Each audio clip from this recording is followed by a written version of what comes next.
नेता नगरी के सत्र में बात होगी उत्तर प्रदेश और उत्तर प्रदेश में चल रहे चुनाव कैंपेन की, कैसे उसके टोन्स ओवरटोन्स वक्त के साथ बदलते जा रहे हैं, इवॉल्व होते जा रहे हैं। पार्टीज किस तरह से अपनी स्ट्रैटेजी को ना सिर्फ एग्जीक्यूट कर रही हैं, उनमें चेंजेस भी लाती जा रही हैं विद टाइम। और इस पर बात करने के लिए हमारे साथ कुछ नए चेहरे हैं, कुछ पुराने चेहरे हैं। सबसे पहले हम इंट्रोड्यूस कराएंगे, हम क्या कराएंगे, दर्शक खुद जान रहे हैं चेहरे से। Himanshu Mishra, editor India today, और आप कवर करते हैं बीजेपी। बहुत बहुत स्वागत है सर आपका।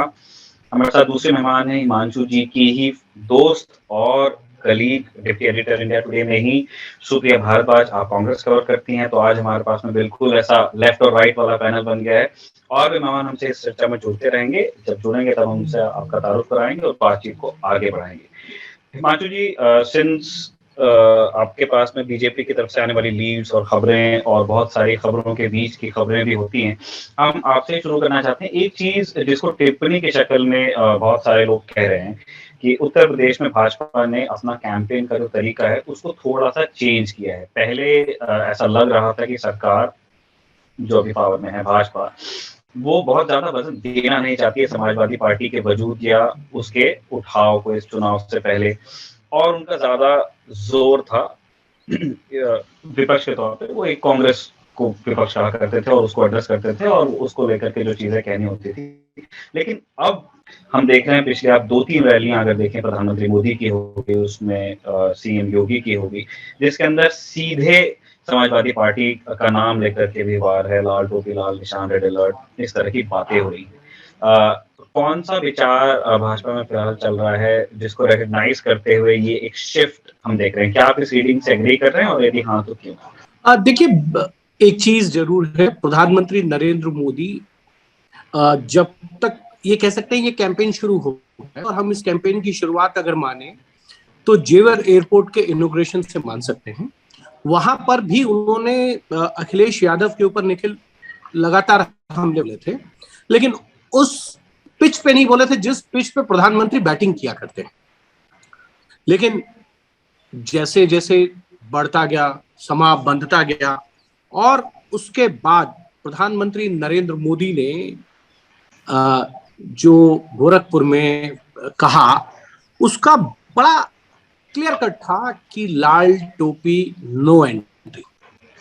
मतलब उन्होंने अपने भाषण से साफ कर दिया कि हमारी लड़ाई ना बीएसपी से है ना कांग्रेस से है, हमारी लड़ाई अगर उत्तर प्रदेश में है तो वो किसी एक पार्टी के साथ है, वो है समाजवादी पार्टी। और उसका कारण भी है कि समाजवादी पार्टी के ऊपर अटैक करने का कारण एक है, जिस तरीके से पिछले कुछ दिनों में अखिलेश यादव की जो यात्रा है, विजय यात्रा, उसमें लगातार भीड़ दिख रही है, मोबिलाइज है उनका कार्यकर्ता।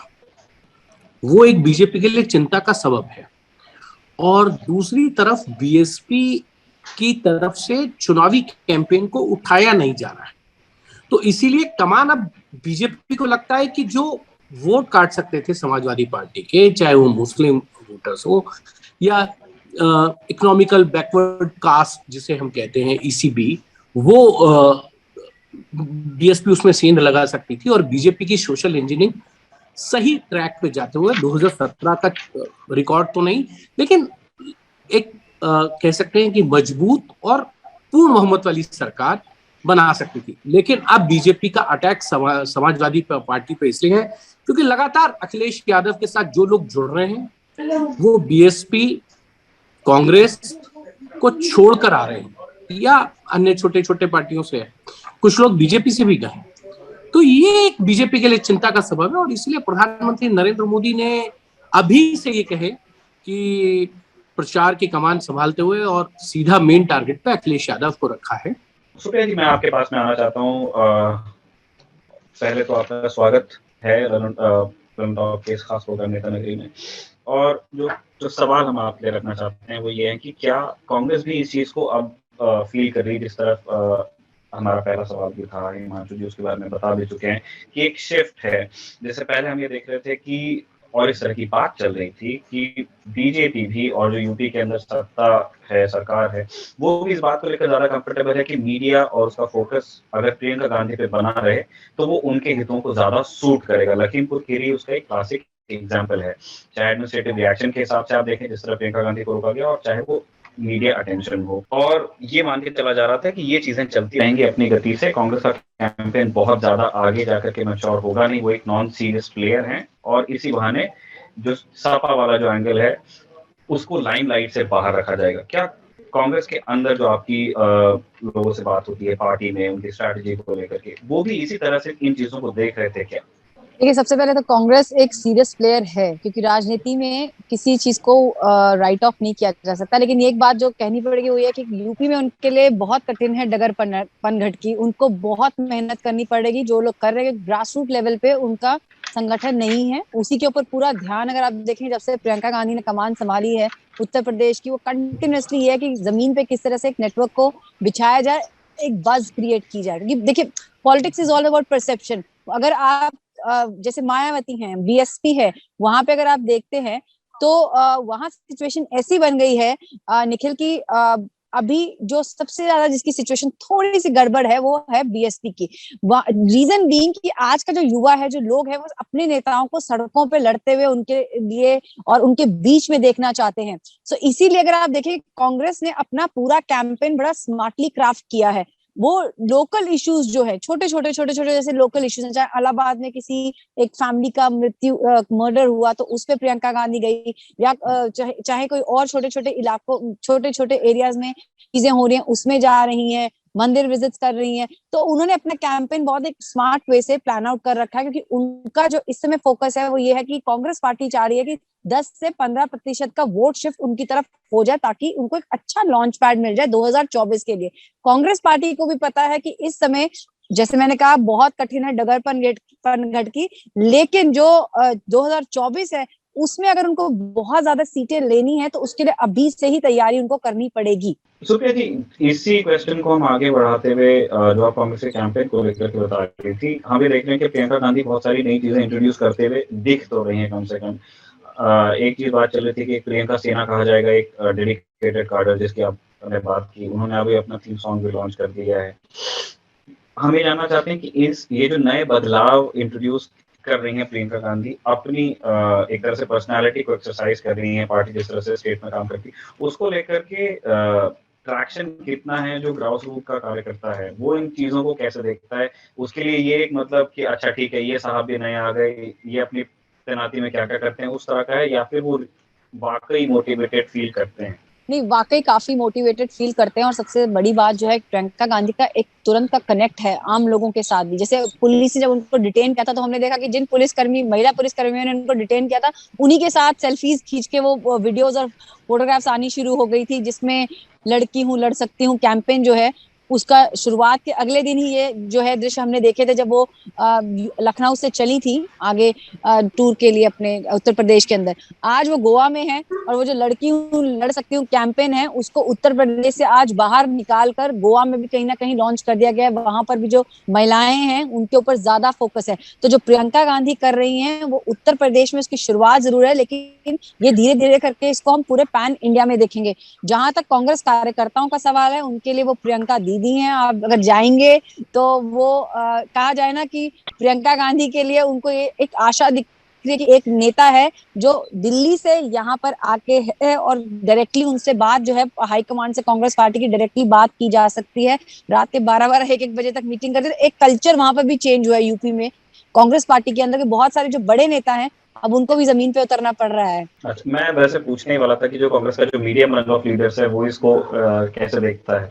और मैं हिमांशु जी आपके पास भी वापस आऊंगा, क्योंकि जब सुप्रिया जी अपनी बात कह रहे थे आप मंद मंद मुस्कुरा रहे थे, मैं उस मुस्कान के मैं तो मुस्कुरा इसलिए रहा था क्योंकि सुप्रिया कह रही थी कि रहा पनघट की डगर जो है थोड़ी मुझे थोड़ी नहीं, बहुत बहुत कठिन है डगर पनघट की।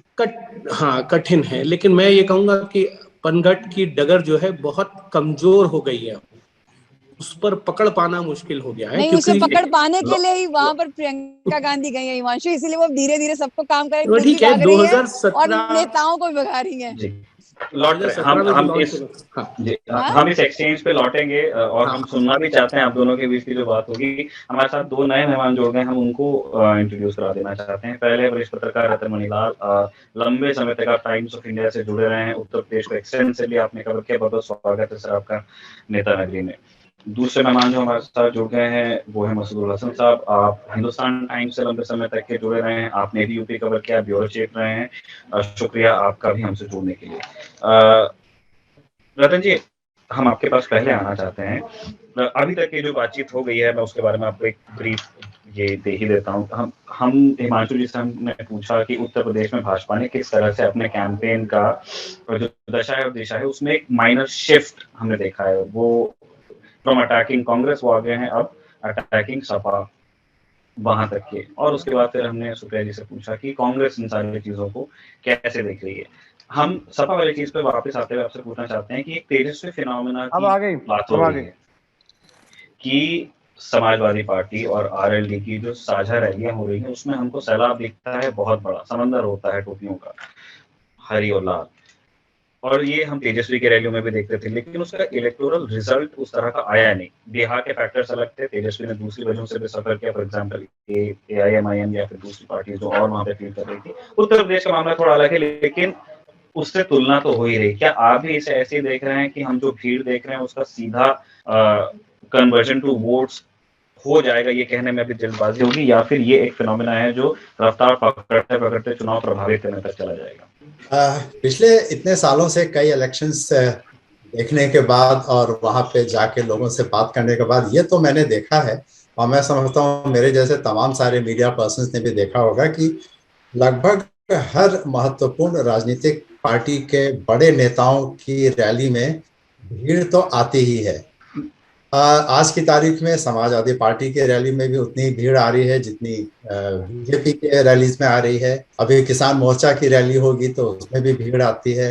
और तो और मैं समझता हूँ कि पिछले दिनों प्रियंका ने जो उत्तर प्रदेश में विजिट्स की थी, लखनऊ, सीतापुर, लखीमपुर और प्रतिज्ञा यात्रा वगैरह, वहाँ भी भीड़ उमड़ती थी। तो मैं समझता हूँ ऐसा कहना सेफ होगा कि इस तरह की रैली में जो लोग आते हैं वो आमतौर पे उन नेताओं को देखने आते हैं जो महत्वपूर्ण है, बड़े नाम है, लोकप्रिय भी हैं, और लोगों की एक इनहेरेंट क्यूरियोसिटी होती है कि अच्छा हमारे इलाके में प्रियंका आई हैं, हमारे इलाके में मुलायम, माफी चाहता हूँ, अखिलेश आए हैं या जयंत चौधरी आए हैं, तो उनको देखना है।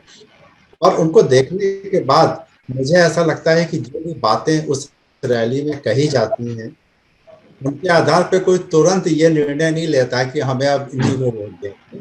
और ऐसे निर्णय आमतौर पे वापस जाने के बाद लोग आपस में डिस्कशन करते हैं, राह चलते बातें होती हैं कि हाँ वो आए थे, ये बोल के गए, इकट्ठा करके गए, फिर वो निर्णय लिया जाता है। तो नंबर वन, इस तरह की भीड़ को इस बात का इंडिकेटर मैं नहीं मानता कि पूरा जनसमूह उनके साथ है, क्योंकि वही जनसमूह, वही चेहरे नहीं लेकिन उतना ही बड़ा जनसमूह कुछ दिनों के बाद बीजेपी के रैली में भी दिखेगा, ये आप मान के चलिए।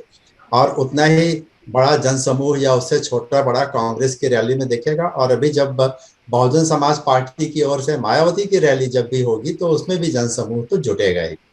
तो जनसमूह का जुटना मैं समझता हूँ वोटर्स की चॉइस का इंडिकेशन नहीं है। हाँ, लोगों की क्यूरियोसिटी का और उनको अपने नेताओं को करीब से देखने का इंडिकेशन जरूर है, जो कि हमारे चुनावी प्रक्रिया का एक महत्वपूर्ण पार्ट है। लोग अपने नेता को देखना चाहते हैं कि ये दिखते कैसे हैं, बोलते कैसे हैं, उनकी प्रेजेंस ऑफ माइंड कैसे है, तो इसको यहीं तक देखते हैं। ठीक है, इसी रैली के एक पक्ष पर हम जो रैलियां हो रही है, माफ कीजिएगा, हसन साहब आपसे बात करना चाहते हैं। हम आपसे समझना चाह रहे हैं कि ये कहा जा रहा है आरएलडी और जयंत चौधरी के बारे में कि ये एक शॉर्ट टर्म फिनोमेना है और उसके कई सारे कारण हैं। वेस्टर्न यूपी में जिस तरह से किसान आंदोलन का जितना प्रभाव रहता है, एक जो चार्ट डिसइल्यूजनमेंट था उसको एक स्वर देने की बात है, और वहां से मतलब वो पौधे में दोबारा जान आई है, जो बारिश हुई है हल्की हल्की, और फिर जाकर के वो समाजवादी पार्टी से जुड़ रहे हैं और उन्होंने अपना तय पाया है कि वो साथ में इलेक्शन लड़ेंगे, दोनों का उसमें फायदा है। समाजवादी पार्टी इस डील को किस तरह से देखती है? क्या ये उस सूरत में भी एक गठबंधन बना रहेगा अगर कोई बहुत अच्छा रिजल्ट इन दोनों पार्टियों के पास में नहीं आता है?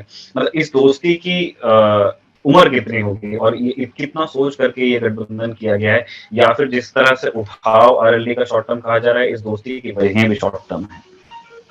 देखिए, ये अलग अलग पॉलिटिकल परसेप्शंस हैं कि ये आरएलडी का और समाजवादी पार्टी का कब तक जुड़ाव रहेगा, क्योंकि अगर आप पिछले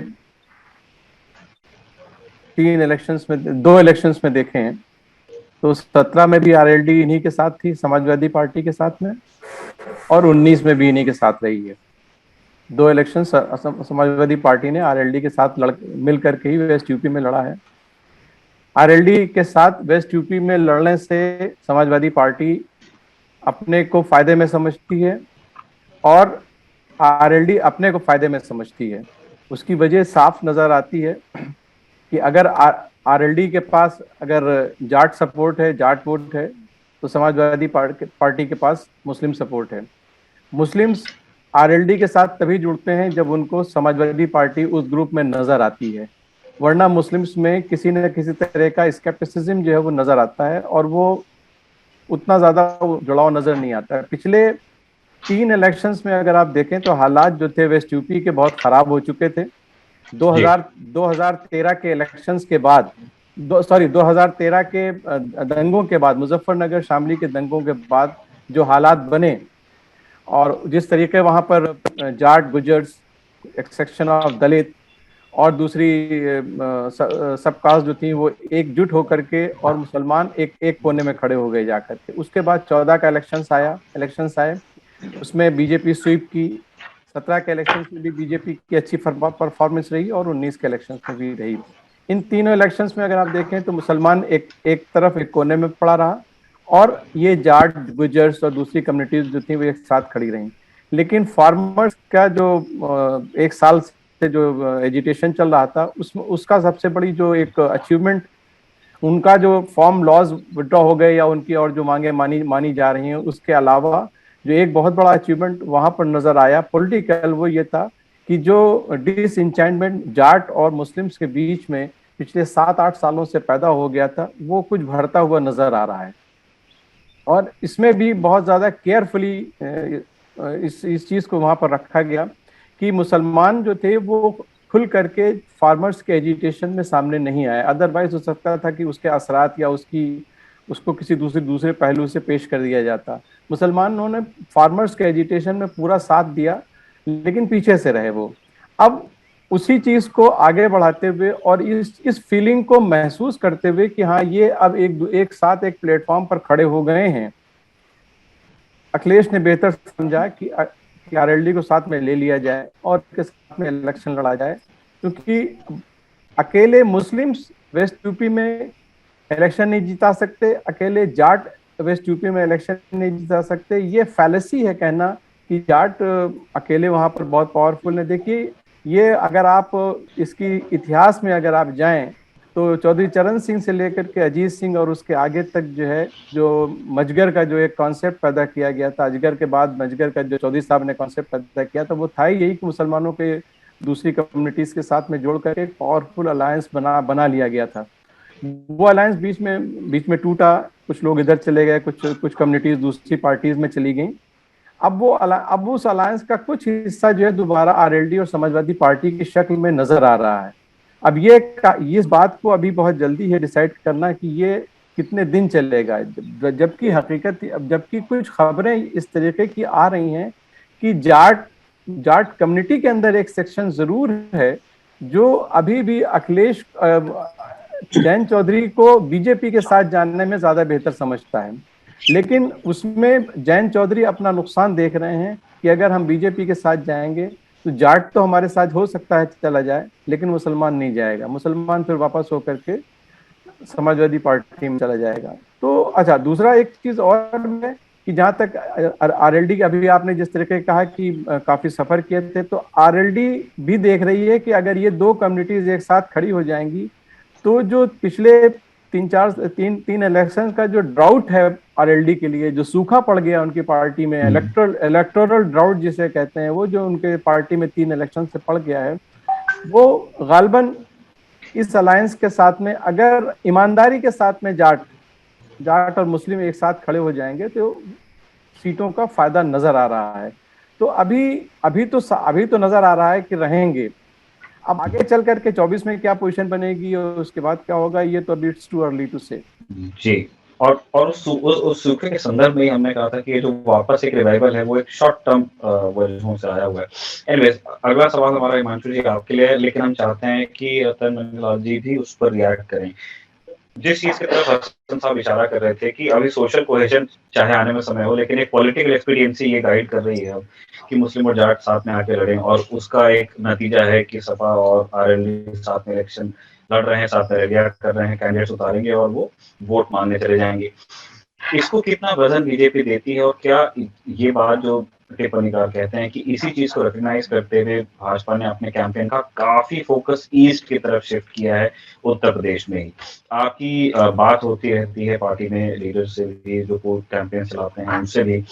हम ये जानना चाह रहे हैं कि ये कन्वीनियंस का मसला है कि हम ईस्ट करते हुए वेस्ट वापस आएंगे जब इलेक्शंस पास आएंगे, वैसा है, या फिर वाकई बीजेपी को ऐसा लगता है कि ईस्ट की तरफ ज्यादा ध्यान देने की जरूरत है क्योंकि कुछ एक डेंट उनको वेस्ट में लग गया है। देखिए, वेस्ट ईस्ट में तो बीजेपी के लिए बहुत सी चीजें उनके पॉजिटिव में है। ईस्ट में देखिए, अवध क्षेत्र में देखिए, कानपुर क्षेत्र, वो उनके लिए ऑलमोस्ट ठीक है। अगर कहीं कुछ चीजें बिगड़ी हैं तो वो वेस्ट में है। किसान आंदोलन एक बड़ी वजह है, ब्रज में है, रोहिलखंड है। मैं एक चीज कहूं, उसको अन्यथा नहीं लीजिएगा, बीजेपी ने के 3 बड़े नेता हैं जो अलग अलग 6 क्षेत्रों में बीजेपी ने यूपी को बांटा है, 2-2 क्षेत्र हर नेता को, जिसमें राजनाथ सिंह है, जेपी नड्डा है और अमित शाह है। अमित शाह पश्चिम क्षेत्र को देख रहे हैं, और मैं आपको बता दूं कि जाट पॉलिटिक्स के लिए अमित शाह पिछले बहुत लंबे समय से काम कर रहे हैं। लंबे समय इसलिए क्योंकि 2014 से पहले से वो इस क्षेत्र पे लगे हुए हैं लगातार। और जब मेरी एक बार बात हुई थी 2014 के लिए, तो उन्होंने कहा जाट रिजर्वेशन को लेके बड़ी लड़ाई थी और कि कैसे जाटों को वो करना है। तो 2014 में उन्होंने बताया था कि जब जाट नेता उनसे मिलने आए कि भाई हमारी कौन सुनेगा, हमारी टिकटें कौन होंगी, कौन जाट होगा, तो हुकुम सिंह जो कैराना से विधायक थे पहले और फिर सांसद भी रहे, और उन्होंने मीडिएशन का काम किया था, जबकि वो जो है गुर्जर समाज के नेता थे जहां तक मुझे जानकारी है। तो अमित शाह ने कहा था भाई 6 सीटें ले लो आप, तो जाट कह रहे थे 7 सीट चाहिए। तो एक सीट उन्होंने कहा अच्छा आधा जाट हो जाए। तो हेमा मालिनी को जो सीट मिली थी मथुरा की, वो आधी जाट के नाम पे मिली।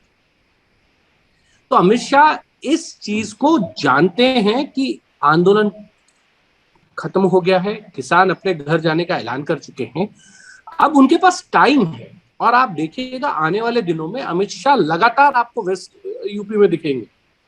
आप देखिए वो अभी जो है मुजफ्फरनगर गए थे, वहां एक विश्वविद्यालय के प्रोग्राम में थे, और लगातार अब आपको अमित शाह जो है वेस्टर्न यूपी में काम करते हुए दिखेंगे और छोटी छोटी चीजों के ऊपर काम करेंगे।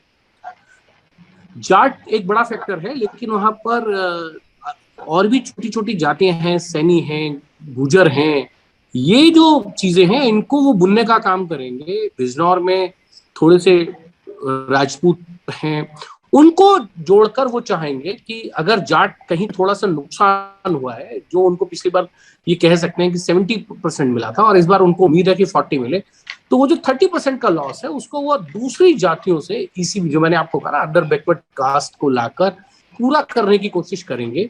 और वो ये जरूर चाहेंगे कि दलित वोट्स के अंदर भी मायावती के वोट्स में डेंट मारा जाए। और यही जो है शायद अखिलेश यादव और आरएलडी जो जयंत चौधरी का अलायंस है उसमें थोड़ा सा नुकसान जो हो दिख रहा है, वो अमित शाह इसी चीज को करना चाहेंगे कि किसी तरीके से वेस्टर्न यूपी में वो तेजी से रफू कर ले। क्योंकि अमित शाह को ये लगता है कि अभी चादर पूरी फटी नहीं है, क्योंकि वो ये जानते हैं कि पूरी फटी चादर का रफू नहीं होता, थोड़े बहुत कपड़े को तो रफू हो लेता है। तो वो रफू करने में कोशिश करेंगे कि नुकसान कम से कम, क्योंकि चुनाव की जो शुरुआत होगी ना, वो 5, 6, 7 फेज जो जितने भी चुनाव होंगे उसकी शुरुआत वेस्टर्न से पहले होती है। और अगर माहौल हवा खराब हो गई पहले ही फेज से तो नुकसान होता है। और वो कदापि नहीं चाहेंगे कि इस तरीके का कोई नुकसान हो। जाट अगर थोड़ा सा नाराज भी है तो अदर कास्ट को लाके उस नुकसान की भरपाई करें।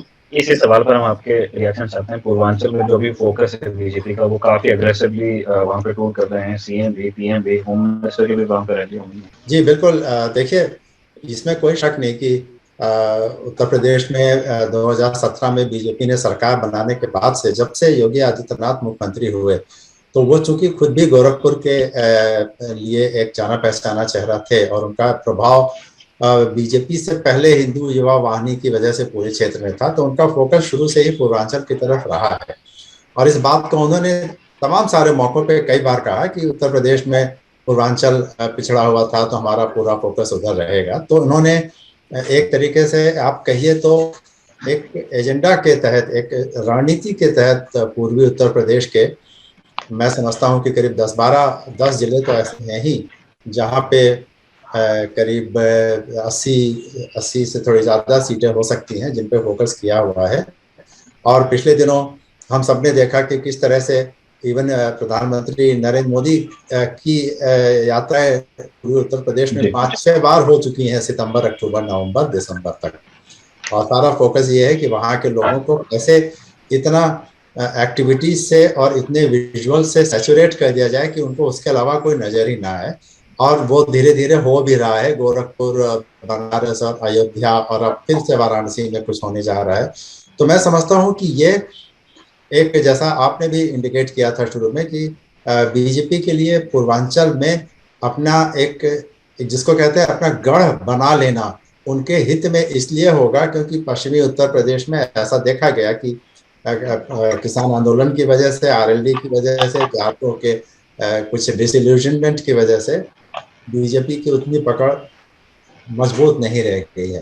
तो मैं समझता हूं कि जैसा अभी कहा गया कि 3 नेताओं को बीजेपी के लिए पूरे प्रदेश को हैंडल करने के लिए बूथ मैनेजमेंट की जिम्मेदारी दी गई है, उसमें अमित शाह का पश्चिमी उत्तर प्रदेश जाना और राजनाथ सिंह और नड्डा का सेंट्रल और ईस्टर्न यूपी में जाना, ये बीजेपी की अपनी एक स्ट्रेटेजी की तरफ इशारा करता है कि वो जहाँ पे एग्रेशन चाहिए वहाँ पे अमित शाह, और जहाँ पे हमें अपने एक इलाके को रोक के रखना है उसके लिए राजनाथ सिंह, जो कि लखनऊ के एमपी हैं, और उधर योगी की वजह से गोरखपुर वेल अंडर कंट्रोल माना जाता है बीजेपी के लिए, तो वहां पे बाकी लोगों को लगाया जा रहा है। तो मैं समझता हूं कि ये बीजेपी के लिए एक, जिसको कहना चाहिए कि पूरे इलाके को एक रेकी करके और वहां पे पहले देख के कि कहाँ पे क्या चाहिए, कितने लेवल के लोगों की जरूरत है, कितनी डेप्थ हमें चाहिए, कितना एरिया कवर करना है, और यही इलेक्शन की प्लानिंग और इलेक्शन का मैनेजमेंट जो कि बीजेपी ने का हमने 2014 में देखा था, जब सबसे पहली बार लोकसभा इलेक्शन में बड़ी जीत मिली थी। इस बार कुछ वैसी ही झलक मुझे दिख रही है, क्योंकि 14 के बाद की जीत में 17 और 19 की जो नतीजे आए थे उसमें बीजेपी ने इतने बड़े व्यापक स्तर पर अपनी कैंपेनिंग नहीं की थी, जिसकी शुरुआत इस बार पहले से हो चुकी है। क्योंकि ये बीजेपी के लिए पहला मौका होगा कि वो यहाँ पर एक अपनी पूरे फुल मेजॉरिटी की सरकार को दोबारा जीतने कर रहे हैं। जी सुप्रिया जी, मैं आपके पास में आना चाहता हूँ। अभी हिमांशु जी और अतनुला जी जिस तरह से बता रहे थे, वो आपको स्कोप और डेप्थ बताता है कि कितना विचार गया है बीजेपी के कैंपेन को क्राफ्ट करने में, और उसके एग्जीक्यूशन के लिए वो लोग मतलब कितनी सबक लेते लेते उसको इवॉल्व करते जा रहे हैं अपने कैंपेन को। क्या कांग्रेस ने भी इस तरह से इतने इन डेप्थ एनालिसिस के साथ में अपने कैंपेन को, मैं बातों के से इतर जो हो रहा है उस पर आपकी स्पष्टता चाहता हूँ। दूसरा, कांग्रेस के जो कोर प्रॉमिसेस हैं और जो एक नया कॉन्वर्सेशन छेड़ने की कोशिश कर रहे हैं महिला अधिकारों का, वो उसके इंटेंट पर तो कोई भी व्यक्ति सवाल नहीं उठा सकता है। वो एक यूनानिमसली अच्छी ही चीज है, चाहे वो रिजर्वेशन का मसला हो कैंडिडेचर में या नौकरियों में। लेकिन इन चीजों को लेके पॉलिटिकल ट्रैक्शन हमने देखा है हिस्ट्री में बहुत ज्यादा, कभी हमने देखा नहीं कि कभी ऐसी चीजों पर चुनाव लड़के जीता गया हो। तो इस नतीजे पे कांग्रेस कैसे पहुंची, वन। और दूसरा, एक जो महिला वोटर को लेकर के अलग अलग टिप्पणीकार अलग अलग तरह से अपनी बात रखते हैं उसमें, जैसे ममता बनर्जी जैसे लीडर्स लड़ते हैं तो अचानक वेस्ट बंगाल में कहा जाता है कि नहीं महिला वोटर निर्णायक है। नीतीश कुमार शराबबंदी करा देते हैं बिहार में, तो उसको जोड़ लिया जाता है कि वो डोमेस्टिक वायलेंस में उनको मदद मिलेगी तो उनको महिला वोटर का लेकिन कभी हम बहुत ज्यादा एक ऐसा चंग की तरह नहीं जानते कि महिलाओं पुरुषों से अलग जाकर के किसी एक राजनीतिक पार्टी को या व्यक्ति को वोट दें और उसका एक सिग्निफिकेंट इलेक्टोरल रिजल्ट हमको मिल जाए। तो इन सारी चीजों को लेकर के कांग्रेस के अंदर कैसी बातचीत है?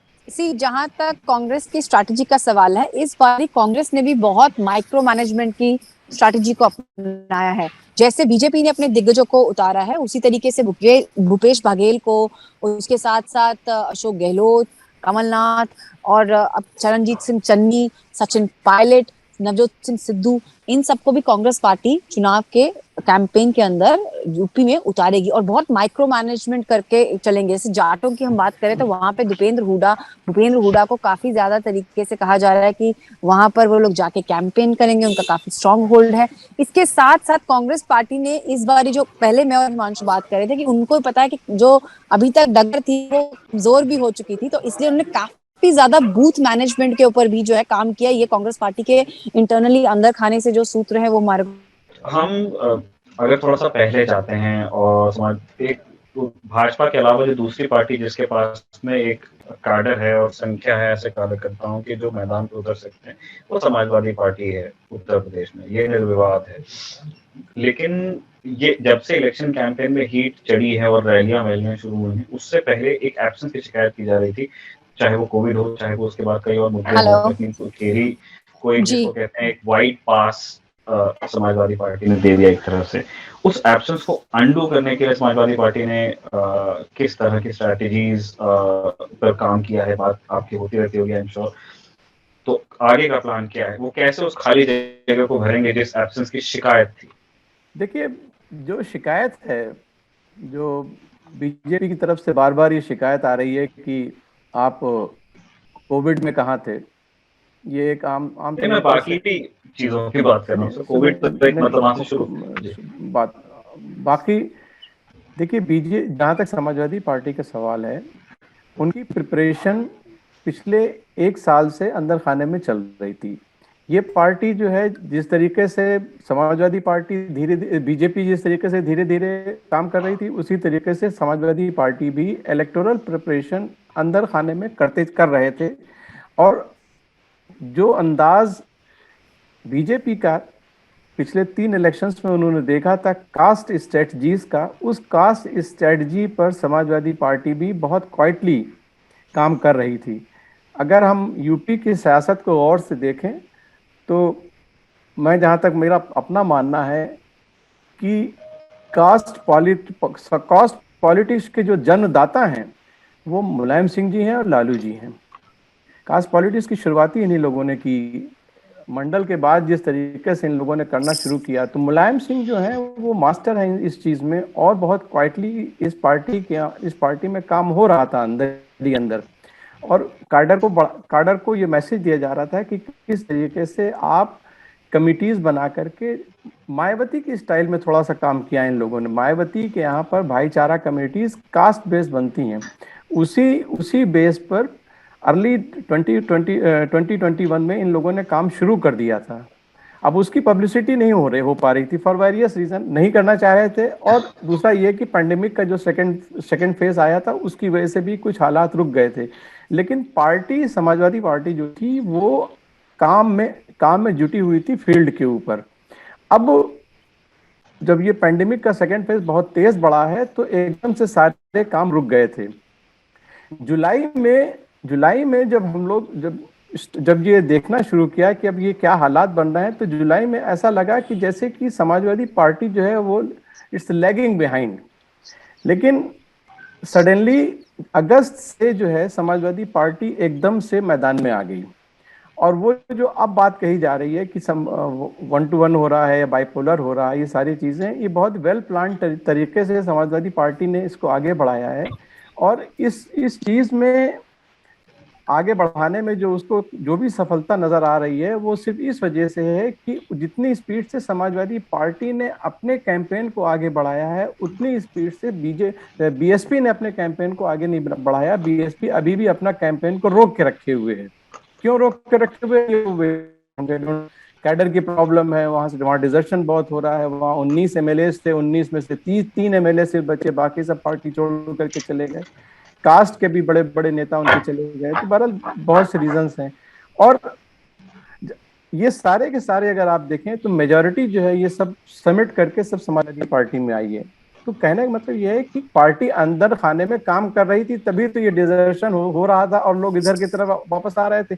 6 एमएलए एक साथ आ गए, उसके बाद 2 एमएलए आए, उसके बाद उनका लेजिस्लेचर पार्टी का जो हेड है उसने अभी ज्वाइन नहीं किया है, गुड्डू जमाली ने, लेकिन वो ज्वाइन कर लेगा। अब उसके बाद अगर आप देखें तो एक बहुत बड़ा समाजवादी बीएसपी के जो बहुत बड़े एक मतलब जो ब्राह्मण लीडर जो मानी जाती थी बीएसपी के अंदर, नंबर 2 पर मिश्रा जी के बाद जो है, एससी मिश्रा जी के बाद जो है ब्रह्म शंकर तिवारी को ईस्ट यूपी में ब्रह्म शंकर तिवारी की फैमिली जो है वो, उनका लड़का विनय जो है वो एमएलए था बीएसपी का, जिसको अभी 3 दिन पहले उन्होंने मायावती ने पार्टी से निकाल दिया। That entire family is coming to Samajwadi party, they may join any time. तो ये काम अंदर खाने में वो लोग कर रहे थे कि किस कास्ट के आदमी को कब लाना है, कैसे लाना है, किस तरीके से लाना है। अंडर करंट, मैं कह रहा हूँ अंडर करंट, अंडरटोन, इस तरह के शब्दों की ज्यादा चर्चा है समाजवादी पार्टी में। देखिए अंडर करंट क्या है, ये तो सभी अंडर करंट तो अभी अगर आप किसी कांग्रेस के नेता से पूछेंगे तो वो भी यही कहेगा कि अंडर करंट तो हमारे लिए है, या बीजेपी। लेकिन मैं जो यहाँ देख रहा हूँ, देखिए अभी भी सिनेरियो जो बहुत क्लियर है, BJP is number 1 party, there is no doubt about it. BJP is अभी भी फार अहेड। अगर आप if you trust, if you believe in some sort of voter survey जो अभी लेटेस्ट आया है 4 दिसंबर या 3 दिसंबर को, उसमें भी अगर आप सी वोटर जो आया आप उसमें बिलीव करते हैं तो आप उसको देखें तो % का गैप चल रहा है। लेकिन अगर आप उस चीज को गौर तो 41% बीजेपी परसेंटेज वोट सीट उन्होंने नहीं, लेकिन परसेंटेज ऑफ वोट 41% दिया और इनको 30% दिया है। लेकिन जो भी वोट परसेंटेज समाजवादी पार्टी बढ़ रहा है, that is the cost of BSP, that is not the cost of BJP, because BJP जो 2017 39.60% वोट लेकर के आई थी, तो आज की तारीख में बीजेपी 41% वोट पर सी वोटर के हिसाब से खड़ी हुई है। अब वो सीट में कितना कन्वर्ट होती है, that's a different thing. Vote percentage बढ़ा लिया एज द सी वोटर, और नजर भी आ रहा है कि वोट परसेंटेज अखिलेश का बढ़ रहा है। लेकिन अभी भी पार्टी नंबर 1 अगर कहा जाएगा तो अभी भी बीजेपी फार अहेड है, 7-8% का गैप भी है, और उस गैप को अखिलेश कितना भर पाएंगे ये देखने वाली बात है। और दूसरा ये कि जहां तक आप जैसे अंडर करंट की बात कर रहे हैं, तो अंडर करंट में देखिए वोटर बहुत साइलेंट है इस वक्त। अगर आप पूछे जाकर के तो ठीक से जवाब भी नहीं देंगे। हो सकता है समाजवादी पार्टी का वोटर हो और आपको कह दे कि मैं बीजेपी में डालूंगा, और बीजेपी के वोटर है समाजवादी पार्टी में डालूंगा। इस तरीके के मिसलीडिंग सवाल जवाब भी सामने नजर आ रहे हैं। तो बस सिर्फ एक ही चीज है कि पिछले जो हमारे प्रधानमंत्री जी जिस तरीके से स्टेटमेंट दे करके गए यहाँ पर, लाल टोपी वाला जो बड़ा पॉपुलर हुआ, उससे समाजवादी पार्टी के कैंपेन को बूस्ट बहुत मिल गया। और पार्टी जो चीज कही जा रही थी कि ये ट्रायंगुलर कंटेस्ट हो जाएगा या बाइपोलर, ये मल्टी कॉर्नर कंटेस्ट होगा, सडनली इस उसके बाद जो है मोदी जी के इस कमेंट के बाद जो है it is heading towards bipolar contest.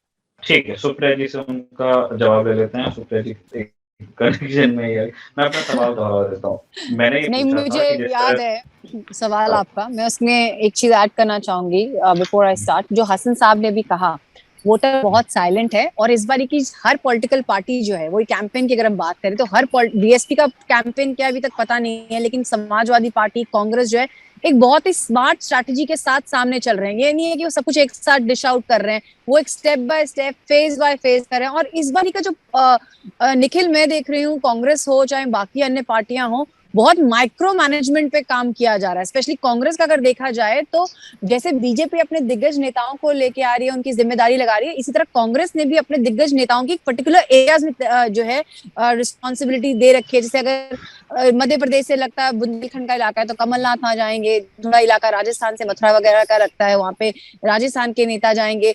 Charanjit Channi जो कि पहले दलित मुख्यमंत्री हैं देश के, उनको भी यहाँ पर लाके उत्तर प्रदेश में जो है कांग्रेस पार्टी कैंपेन करवाएगी। सबसे इंटरेस्टिंग चीज जो है, जो अभी बाकी अन्य प्रवक्ता भी कह रहे थे, हसन साहब भी कहते, जो डिजर्शंस हो रहे हैं वो बीएसपी की तरफ से हो रहे हैं। कांग्रेस में भी बहुत सारे बीएसपी के वो नेता आ रहे हैं जो सेकंड लीग के लीडर्स हैं, जो आके ज्वाइन कर रहे हैं। उनको उनका बेस ऑलरेडी है, लेकिन उनको पता है कि उनको टिकट नहीं मिलेगा शायद बीएसपी में, सो वो कांग्रेस में आ रहे हैं। कांग्रेस का जो कैंपेन है वो 3 बड़े इंटरेस्टिंग चीजें उन्होंने करी है। उन्होंने कास्ट हटा के एक तो क्लास कर दिया, उन्होंने किसानों का और महिलाओं का मुद्दा उठा लिया है कि हम किसानों पे और महिलाओं पे जाएंगे, क्योंकि सभी कास्ट का कहीं ना कहीं से कुछ ना कुछ रिलीजन अक्रॉस कास्ट लेके आ जाएंगे। सो वो एक बड़ा गैम्बल खेल रहे हैं। तीसरा जो है मुद्दा, जो अभी वो आने वाले दिनों में हमको लगता है कि वो अपनी स्ट्रैटेजी और कैंपेन पूरा रोल आउट करेंगे, जो हमारी बातचीत हो रही है वो है दलितों के इश्यू के ऊपर, क्योंकि उनको भी दिख रहा है कि मायावती का वोटर और कार्डर दोनों उनसे छिटक रहे हैं। तो समाजवादी पार्टी में जाए या बीजेपी में जाए, तो इवन कांग्रेस अपना स्टेक वहां पर रखेगी। इसी के चलते आप देख रहे हैं चरणजीत सिंह चन्नी को जो है यूपी में कैंपेन करने के लिए लाया जाएगा, ये हमारे सूत्रों ने हमारे को बताया। इसके साथ साथ एक और जो इंटरेस्टिंग फैक्टर है जो मुझे लग रहा है वो ये है कि अभी तक जो महिलाओं का इशू था, जो मुद्दे पे कांग्रेस पार्टी चली है, वो सिर्फ और सिर्फ महिलाओं का इशू जो है, जो कैंपेन प्रियंका गांधी ने लॉन्च किया था, वो यूपी तक नहीं सीमित रहेगा। जैसे भी थोड़ी देर पहले बात करते हो गोवा गई है, गोवा में भी जितने उनके सारे प्रोग्राम है वो सारे महिला ओरिएंटेड ही हैं। वहां पे वो उनके साथ खाना खाते, सेल्फी खिंचवाते, लोक नृत्य करते हुए नजर आ रही थी। तो कांग्रेस जो है उसका जो यूपी में एक्सपेरिमेंट वो कर रही है, बूथ लेवल पे उन्होंने काफी काम किया है 1.5-2 साल से, काफी शांतिपूर्वक ढंग से। वो अपनी स्ट्रैटेजी बहुत ज्यादा बताना नहीं चाहते हैं। वो कहते हैं कि let the result talk, action जो है वो ज्यादा स्पीक करता है मोर देन स्टेटमेंट्स। तो उस चीज को लेकर, रणनीति को लेकर कांग्रेस पार्टी चल रही है। लेकिन मेरा अभी भी कहना जो है वो ये है कि as far as the key to elections is concern, वो वोटर्स के पास है, और वोटर्स बहुत स्मार्ट है, बहुत शांत है, और वोटर ने बहुत कुछ देखा है, चाहे कोविड का टाइम हो, चाहे जो अभी नौकरी बेरोजगारी का मुद्दा हो, उसको लेकर कहीं ना कहीं एक इम्पैक्ट तो रहेगा ही रहेगा इलेक्शंस में, not just Uttar Pradesh but across country. देखिए, मैं इसमें थोड़ा सा जोड़ दूं। यूपी का इलेक्शन, हमारे सामने हमारे गुरुजी बैठे हुए हैं, आरएमएल जी, ये हमारे एडिटर थे हिंदुस्तान टाइम्स में, तो मैं इनको अपना गुरुजी कहता हूँ। मैं इन्हें बहरहाल, तो ये भी बेहतर समझते हैं। यूपी में इलेक्शन जो है वो डेवलपमेंट पे नहीं होता है। अगर डेवलपमेंट पे होता तो अखिलेश दोबारा जीत करके आ जाते और भी दूसरी पार्टियां आ जाती। इस वक्त अगर डेवलपमेंट की बात कही जाए तो एक्सप्रेस वेज भी बन रहे हैं।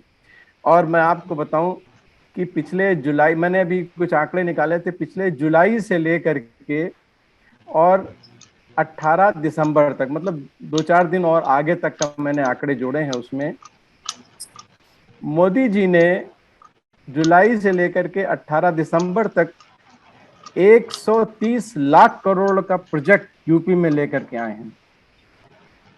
अगर डेवलपमेंट एजेंडा होता तो ये 130 लाख करोड़ के प्रोजेक्ट जो यूपी में आए हैं, उसमें एक्सप्रेस वेज भी हैं, उसमें एम्स भी हैं, उसमें मेडिकल कॉलेज भी है, उसमें मेट्रो भी है, सो मेनी थिंग्स। उसमें आपका नोएडा इंटरनेशनल एयरपोर्ट भी है, गंगा एक्सप्रेसवे भी लॉन्च होने जा रहा है 18 तारीख। तो ये सारी चीजें जो है, ये सब इलेक्शन जिता देती। यूपी में मंडल के बाद जो उसकी तारीख बताती है इलेक्शन की, जो उसकी हिस्ट्री बता रही है कि मंडल 90 में मंडल कमीशन के इम्प्लीमेंटेशन के बाद डेवलपमेंटल इश्यूज सिर्फ नैरेटिव में होते हैं यूपी के इलेक्शंस में, और बाकी जो होता है वहां पर कास्ट और कम्युनल होता है। यूपी का इलेक्शन आज की तारीख में पूरी तरीके से कास्ट और कम्युनल इलेक्शन है। जो जितना ज्यादा कास्ट स्ट्रेटजी अपनी अच्छी बना लेगा और जो जितना कमंडल पे काम कर लेगा, इलेक्शन उसी का होगा। बाकी जहां तक सुप्रिया जी कह रही हैं कांग्रेस के बारे में, इसमें कोई दो राय नहीं है कि प्रियंका गांधी बेइंतहा मेहनत कर रही हैं। उन्होंने 2 साल हो गए, 2019 में जब यहाँ पर इलेक्शन लड़ने के लिए आई थी, तब जब उन्होंने इलेक्शन लड़ाया तब से लेकर के अभी तक वो बहुत मेहनत कर रही है। लेकिन कांग्रेस की सबसे बड़ी जो प्रॉब्लम मुझे यहाँ नजर आती है वो उनके ऑर्गेनाइजेशनल स्ट्रक्चर को लेकर के है, जो डिस्ट्रिक्ट लेवल पर या उससे लोअर लेवल पर धराशायी हो चुका है। अब प्रियंका गांधी ऑर्गेनाइजेशनल अब स्टेट लेवल पे तो खड़ा कर सकती हैं, लेकिन डिस्ट्रिक्ट लेवल पर तो वहीं के लोगों को उसको देखना पड़ेगा, उसको खड़ा करना पड़ेगा। कार्डर का माइग्रेशन हो चुका है। और जिस तरीके से देखिए कांग्रेस ने भी जो है कास्ट बेस्ड ही पॉलिटिक्स यूपी में की थी। जब वो 50 साल तक हुकूमत उन्होंने की है तो उनके पास ब्राह्मण, दलित और मुसलमान लार्जली हुआ करता था, ओबीसी वगैरह थोड़े बहुत उनको मिल जाया करते थे, लेकिन मेन चंक जो था उनका दलित, मुस्लिम्स एंड ब्राह्मण्स का हुआ करता था। आज की तारीख में कांग्रेस के पास ये तीनों कार्डर नहीं है, तीनों कहीं ना कहीं चले गए हैं। तो अब कांग्रेस के पास कोर वोट नहीं है। अब कांग्रेस जो है चारों तरफ हाथ पैर मार करके उसको वोट बटोरना है। उसी में प्रियंका ने जो एक नया चीज, प्रियंका गांधी जी जो एक नई चीज लेकर के आई है, that is women centric politics, कि अगर 50% को टारगेट किया जाए तो हो सकता है कि इसका कुछ फायदा हो जाएगा। ठीक, उम्मीद करते हैं कि कुछ कांग्रेस को कुछ ना कुछ फायदा होना चाहिए इसको लेकर के। Thank you. ठीक है, आज हिमांशु जी आप इंटरवीन करना चाह रहे थे, मैं देख रहा था, तो हसन साहब की बात पे भी वो बात है, मतलब लगभग उनकी बात का क्रक्स यही था कि जब एक्सप्रेसवे है और एयरपोर्ट है तो फिर क्यों डिप्टी सीएम ट्वीट करते हैं मथुरा को लेकर के, एक ऐसी चीज जिसको अभी रिकवर करने का कोई मतलब नहीं है, वो भी 6 दिसंबर को। फिर आप जब सुप्रिया जी बात कर रही थी तो उनके दोनों रिस्पॉन्सेस पे आप मंद मंद मुस्कुरा रहे थे। हम चाह रहे थे कि दोनों चीजें नहीं, मैं मन मुस्कुरा इसलिए रहा था, मैं पहले सुप्रिया की बात का जवाब दे देता हूँ। उन्होंने कहा कि उन्होंने जो है कास्ट को क्लास में बदल दिया। नहीं, मैंने ये नहीं कहा कि कास्ट को क्लास में बदल दिया। मैं कह रही हूँ कि Congress I am not saying caste की पॉलिटिक्स, आई एम सेइंग अभी तक उन्होंने जो कैंपेन है अपना वो क्लास पे फोकस किया है। धीरे धीरे वो कास्ट में भी जो है करेंगे। जब वो दलित का हो, चाहे वो निषाद का मुद्दा हो, जो निषाद यात्रा करी थी, वो कास्ट पे वर्क कर रहे हैं, लेकिन वो एक और चीज को भी एक्सपेरिमेंट कर रहे हैं big time, which is women का और साथ में किसानों का। सो क्लास एंड कास्ट दोनों। ठीक है, चलिए मैं आपकी कास्ट और क्लास दोनों का जवाब दे देता हूँ। कास्ट का तो जवाब जो है वो हसन साहब ने दे दिया कि जो 3 कास्ट की वो पॉलिटिक्स कर रहे थे या धर्म की, कास्ट और रिलीजियस बेस, वो खत्म हो गया, कोर्ट नहीं है उनका। क्लास महिलाओं की बात है और किसान की। किसान को ये कह सकते हैं कि एक किसान का जो बीजेपी का नुकसान है वो उन्होंने तीनों कृषि कानून रिपील करने के बाद उसको डैमेज कंट्रोल की कोशिश की है। अब मैं एक चीज जो हसन साहब कह रहे थे कि सोशल इंजीनियरिंग पे चुनाव लड़ा जाता है मंडल के बाद से, ये फैक्ट है। यूपी और बिहार जो है वो सोशल इंजीनियरिंग का चुनाव है।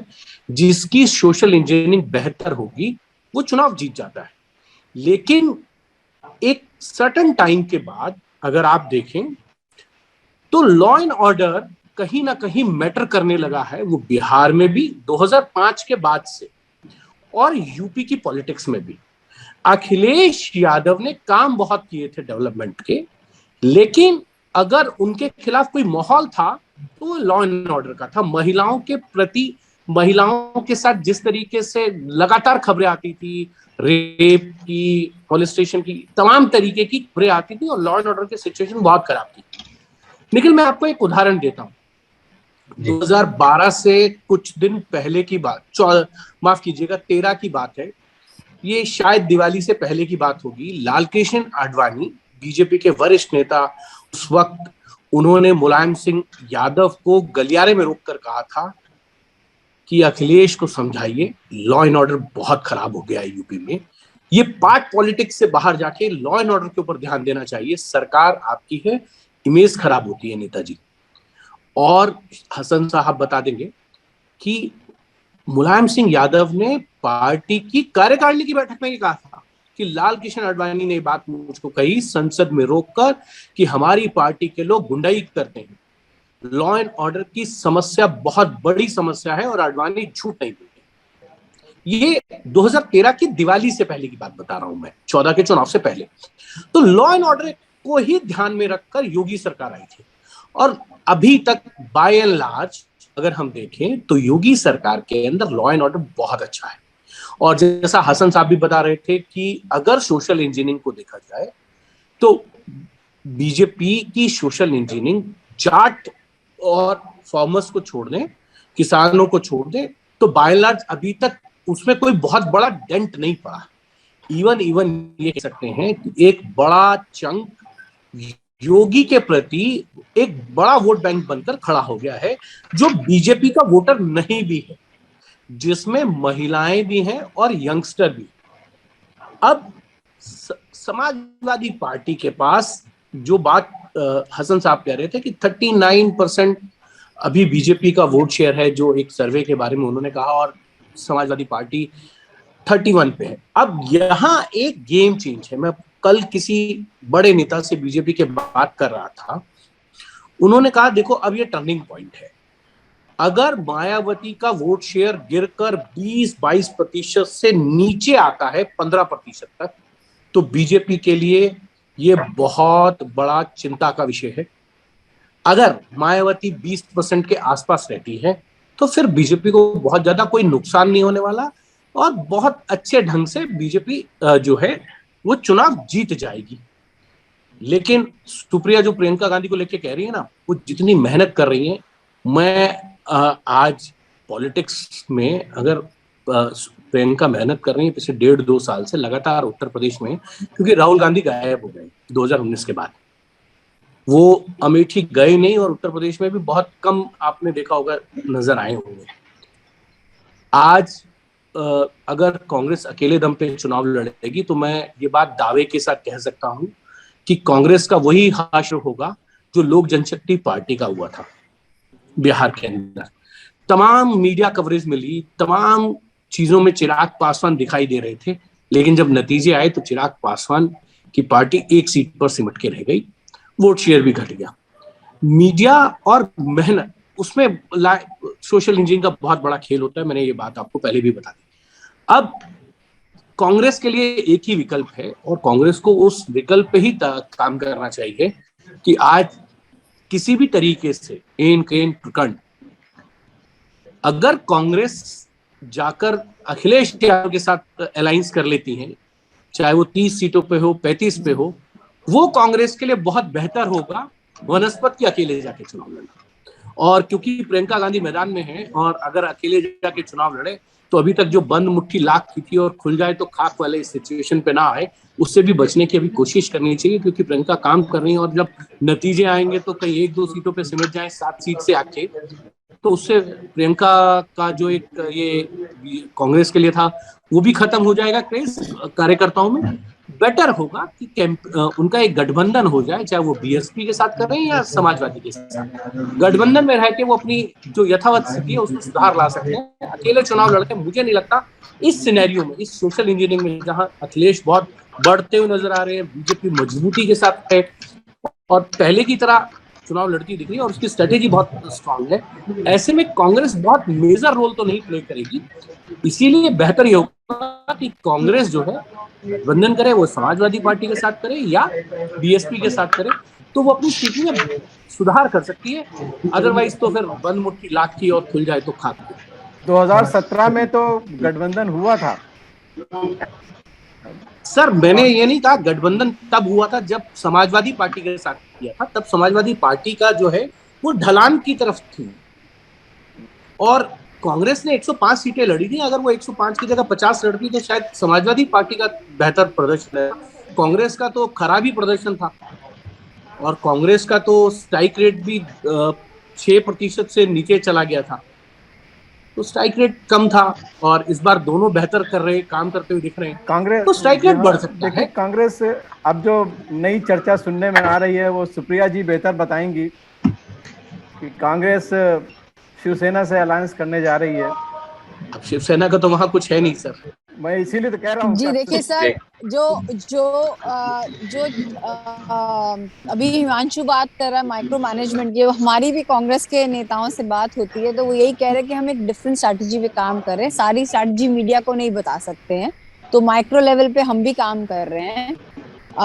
उसके साथ मैंने स्टार्टिंग में ही कहा था हिमांशु की जो लिए सिर्फ 2022 का ही नहीं 2024 का भी देख रहे हैं और वो एक वोट शेयर को के ऊपर आय कर रहे हैं कि एटलीस्ट 10 से 15% का वोट शेयर जो है वो उनके पास आए, ताकि उनको अच्छा लॉन्च पैड मिल जाए 2024 के लिए, ताकि उसके ऊपर बिल्ड अप कर सके। डोंट फॉरगेट, जहां तक कांग्रेस पार्टी का सवाल है, कांग्रेस एक नेशनल पार्टी है और बाकी दो जो है बीएसपी और समाजवादी पार्टी वो रीजनल पार्टी है जो कि स्ट्रॉन्ग थी।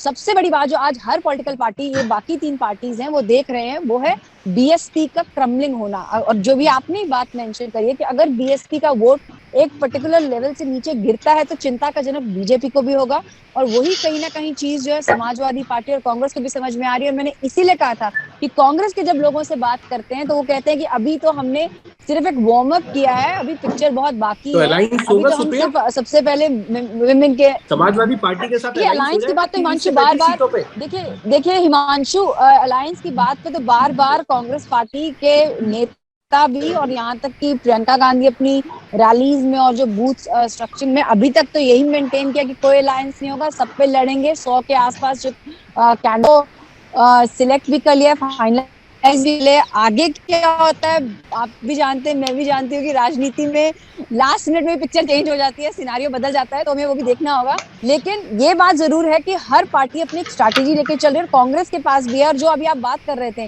कांग्रेस को भी के ऊपर भी बहुत प्रेशर है उत्तर प्रदेश में स्पेशली परफॉर्म करने का, इसीलिए वो अपनी सारी स्ट्रैटेजीज डिफरेंट वे में, डिफरेंट तरीके से जैसे वो इम्प्लीमेंट करना चाहते हैं। तभी हम हसन जी ने कहा कि शिवसेना की एक छोटा, क्योंकि अब हमें रतन लाल जी से क्लोजिंग कमेंट्स है जी। क्या कांग्रेस की शायद मेहनत इसलिए है और प्रियंका इसलिए भी मेहनत कर रही है कि ज्यादा से ज्यादा सीटों पे बार्गेन हो सके। अब वो 30, 35, 40 कहां जाके बार्गेन करे, क्योंकि कांग्रेस ये दिखाना चाहती है कि कांग्रेस सच में ग्राउंड पे है, उसका कार्डर मोबिलाइज है। भले ही वो ब्लॉक लेवल पे ना हो, बूथ स्तर पे ना हो, लेकिन कार्यकर्ता में अभी भी जोश है। और यही प्रियंका की मेहनत का कारण है, क्योंकि कांग्रेस जरूर जानती होगी, उनके स्ट्रेटेजी मेकर्स जानते हैं कि अगर अकेले चुनाव लड़ा तो हाल एलजेपी वाला होगा। देखिए हिमांशु जी, एक चीज मैं बताऊं आपको, समाजवादी पार्टी और में तो दरवाजे बंद हैं। समाजवादी पार्टी को जिससे अलायंस करना था वो तो पूरा हो चुका है, वहां पर कोई अब सीट भी नहीं बाकी बची है, क्योंकि वो वेस्ट यूपी कर लिया उन्होंने, ईस्ट यूपी कर लिया, सेंट्रल यूपी कर लिया, सारे में उन्होंने स्मॉलर पार्टी अलायंस कर लिया। और वो बहुत पहले अखिलेश ऐलान भी कर चुके थे कि कांग्रेस किसी भी बड़ी पार्टी से हम अलायंस करने वाले नहीं है। दूसरा, बीएसपी का जहां तक सवाल है, तो बीएसपी भी, मायावती एज सच रिपीटेडली यहाँ पर ऐलान कर रही हैं कि वो she will go all alone. Priyanka भी ऐलान कर चुकी है, तो वो अकेले ही सारी सीटों पर इलेक्शन लड़ेंगे, किसी से अलायंस नहीं करेंगे। मैंने जो शिवसेना वाली बात कही वो सिर्फ इस वजह से कही थी कि अभी संजय राउत साहब से परसों मुलाकात हुई है शिवसेना की दिल्ली में, और उन्होंने यूपी में उनको मदद करने की बात कही है और अलायंस की बात कही है कि हम उनसे अलायंस करना चाहते हैं। अब वो शिवसेना की यहाँ पे कोई हैसियत नहीं है और कांग्रेस उससे अभी बेहतर पोजीशन में है। शिवसेना से उसको कंपेयर करना भी जो है कांग्रेस के लिए जाती होगी। लेकिन जहां तक कांग्रेस की स्ट्रेटजी और कांग्रेस का एक्शन प्लान और कांग्रेस के और लोग आएंगे, तो देखिए कांग्रेस ने भी बड़े बड़े नेता को ला करके यहाँ खड़ा कर दे, वो चाहे चन्नी साहब हो, चाहे छत्तीसगढ़ के सीएम हो या और भी लोग हों, लेकिन जब कांग्रेस का लोअर लेवल पर जब कार्डर ही नहीं है तो फिर इलेक्शन कैसे लड़ा जाएगा? कांग्रेस की अभी जो मैं तो सी वोटर का सर्वे भी अगर आप देखें तो 7% पर जो कांग्रेस पार्टी के जितने नेता, मैं एक निकल कंप्लीट करके छोड़ रही हूँ, मुझे पता है वहां पे दूसरे सर भी हैं, लेकिन हसन साहब यही तो बात मैं आपको कह रही हूँ कि कांग्रेस के जो लोग हैं ये क्लेम कर रहे हैं कि पिछले 1.5 साल में उन्होंने बूथ लेवल पे काफी काम किया है, बूथ स्ट्रेंथनिंग पे काम किया है, और उसको परफॉर्मेंस में कितना कन्वर्ट होता है वो हमको देखना होगा। लेकिन ये बात तो वो बार बार कह रहे हैं कि जहाँ तक परफॉर्मेंस का सवाल है, बूथ लेवल का सवाल है, उसको उन्होंने स्ट्रेंथन किया है। और उसी के ऊपर जो सबसे ज्यादा जो कांग्रेस का एक बहुत लंबा कैंपेन जो चला था, जो इंटरनल ऑर्गेनाइजेशन स्ट्रेंथनिंग का था, वो सबसे ज्यादा लंबा जो चला है वो यूपी में ही चला है। तो अब ये देखना होगा कि कितना उसने अपने आप को ग्रास लेवल पे स्ट्रेंथन किया है। मैं कुछ ज्यादा नहीं कहना चाहता, मैं सिर्फ दो कंस्टिट्यूएंसी का नाम ले रहा हूँ और मैं प्रेडिक्ट कर रहा हूँ, कांग्रेस की हैसियत का पता चल जाएगा। सिर्फ 2 कंस्टिट्यूएंसी का नाम ले रहा हूँ, अमेठी और रायबरेली। इससे बड़ी कॉन्स्टिट्यूंसी कांग्रेस के लिए कोई नहीं है। आज की तारीख में कांग्रेस के एक भी एमएलए वहां नहीं है। कांग्रेस के 6 एमएलए, कांग्रेस के 2 एमएलए हुआ करते थे रायबरेली में, दोनों बीजेपी में चले गए हैं। 3 एमएलए बीजेपी की समाजवादी पार्टी के जीत करके आए थे। एक 3 एमएलए बीजेपी के जीत करके आए थे, एक समाजवादी पार्टी का जीत के रायबरेली में आया था। 5 की 5 एमएलए अमेठी में बीजेपी की जीत करके आए थे। आज की तारीख में दोनों कांग्रेसी में एक भी कांग्रेस का एमएलए नहीं है। मैं ये जानना चाहूंगा और ये मैं प्रेडिक्ट कर रहा हूँ कि हालात बन रहे हैं कांग्रेस के। Congress will be completed in Amethi and Raebareli.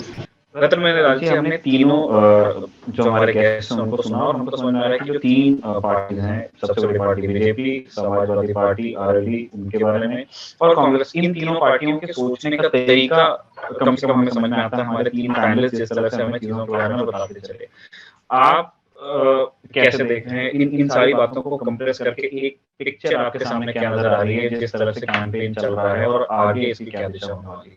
1989 यानी कि 1989 के बाद से 2007 तक उत्तर प्रदेश में किसी एक पार्टी की सरकार नहीं रही। और जैसा कि यहाँ पे बताया गया कि ये बिल्कुल मंडल कमीशन की रिकमेंडेशंस को लागू करने के बाद ही सबसे बड़ा जो चेंज उत्तर प्रदेश में देखा गया कि यहाँ के लोगों ने, यहाँ के वोटर्स ने 1989 के बाद से लेके किसी एक पार्टी पे कभी विश्वास किया ही नहीं और किसी एक बड़ी पार्टी को भी उन्होंने कभी सत्ता में बहुत दिनों तक रखने का कोई इंडिकेशन ही नहीं दिया। मतलब आप याद करें 1989, 1991, 93, 96, 98, मतलब ये समय ऐसे बीतता चला गया और पार्टियां आती थी लंबे समय तक। कभी गवर्नर्स रूल हो रहा है, कभी चीफ मिनिस्टर्स बदल रहे हैं। तो पहली बार जब मायावती की सरकार बनी है 2007 में, तो ये बड़ा एक उपलब्धि मानी गई थी कि किसी एक पार्टी ने सिंगल पार्टी की सरकार बनाई बिना किसी कोalition के, और 2007 से 2012 तक वो सरकार चली। उसके बाद ये कहा गया कि एक पार्टी को लोगों ने समर्थन दिया तो शायद ऐसा ही रिपीट हो, लेकिन वो नहीं हुआ। और उससे बेहतर स्थिति में समाजवादी पार्टी की सरकार आती है 2012 में। ये हुआ कि बहुत बड़ी जीत मिली है, सिंगल पार्टी की सरकार बनी है और अब ऐसा ही होगा। और अब 2017 में देखें क्या हुआ, उससे भी बड़ी जीत जो है वो बीजेपी को मिल गई। तो ये जहां 89 से 2007 तक का पैटर्न था कि सरकारें 1 साल 2 साल से ज्यादा लास्ट नहीं कर रही थी, वहीं 2007 के बाद से पैटर्न हो गया कि हर अगले इलेक्शन में पिछली बार से ज्यादा बहुमत मिलकर सरकारें बनी। तो अगर आप देखें तो लोगों में कहीं ना कहीं ये सोच है वोटर्स में कि हमने जिन जिन पार्टीज को अभी तक ट्राई आउट कर लिया है, बीएसपी 2007 से 12, फिर 12 से 17 एसपी और 17 से 22 तक बीजेपी, उनको अभी तक तो रेपुटेशन का मौका मिला नहीं। तो अगर उस पैरामीटर पे जाएं तो यहाँ पर कोई पार्टी की सरकार रिपीट नहीं होती।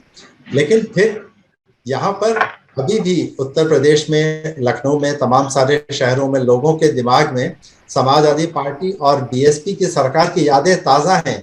यहाँ पे ये सब लोग जानते हैं कि मायावती की सरकार में क्या होता था, किस तरह के लोगों को एनकरेजमेंट मिलता था। समाजवादी पार्टी की सरकार में समाज के एक वर्ग को और कुछ जिलों को एनकरेजमेंट मिलता था, और अब बीजेपी में भी इस तरह का एक वो देखा जा रहा है। तो ये कह पाना कि बिल्कुल यही सरकार इसी हुकूमत के साथ रिपीट होगी, ये कहना तो मुश्किल है। लेकिन हाँ, ये जरूर कहा जा सकता है कि चूंकि उत्तर प्रदेश में कोई भी चुनाव डेवलपमेंट के एजेंडे पे नहीं जीता जाता है, तो आखिर वो क्या चीज है जो कि 2007 में सिंगल पार्टी सरकार बनी, 2012 में बनी है, 2017 में बनी। बहुत ज्यादा दूर तक और बहुत ज्यादा गहरे तक अगर हम ना जाएं तो हम देखते हैं कि डेवलपमेंट एक्टिविटीज तो अब लोग अपेक्षा करते हैं कि सरकार किसी के लिए हो, सड़क तो बनेगी ही, पुल तो बनेगा ही। लेकिन सरकारें बदलने के पीछे जो लोगों के पास जो सबसे आम कारण है वो ये है कि हमें जिस तरह से एक सामाजिक वातावरण चाहिए, हमारे कल्चरल और रिलीजियस जो फीलिंग्स हैं वो प्रोटेक्टेड हो, वो हर्ट ना हो। हर कम्युनिटी को ऐसा लगे कि हाँ, किसी एक को दूसरे के ऊपर हावी होने का मौका नहीं दिया जा रहा है, तथा कथित तुष्टीकरण की फीलिंग ना हो। ये सब चीजें मिल के लोगों को प्रेरित करती हैं कि वो किस पार्टी को वोट दें।